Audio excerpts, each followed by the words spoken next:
J'en ai entendu parler là et bon, je me suis dit on va vite venir en chercher.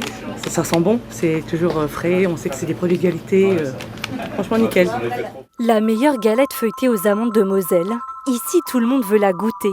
Il faut dire que cette galette, c'est tout un art, un travail d'artisan qui nécessite 4 jours de fabrication. Son succès se cache peut-être dans son feuilletage. Un feuilletage inversé, il faut d'abord faire un beurre manié et une détrempe. C'est un mélange de farine, eau, sel, beurre et un beurre manié pour pouvoir mettre la pâte à l'intérieur et le beurre à l'extérieur et donner des tours à la pâte. Après plusieurs temps de repos, le boulanger scinde la pâte en deux, puis la superpose afin d'obtenir 4 couches successives. Il y a tellement de manières de faire, c'est pour bien différencier les feuillets et avoir le résultat que chacun veut avoir. Moi j'aime bien mon produit final comme ça, alors je fais comme ça. Après 2 nuits de repos, le garnissage puis le dorage Pour vraiment avoir une belle couleur après cuisson. vient l'une des étapes les plus délicates. Tel un véritable orfèvre, Un décor en pithivier ça s'appelle. Pithivier du fait que ce soit un peu arrondi.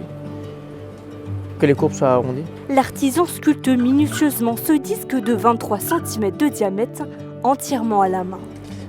C'est vraiment pour avoir ce côté artisanal. Et pour moi, ça reste une symbolique d'une galette qui a toujours été lamée à la main.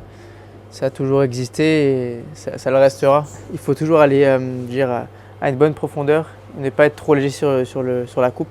Sinon notre feuilletage il ressortira pas bien et on n'aura pas un beau rendu. Enfournées à 200 degrés pendant 1 heure, Allez.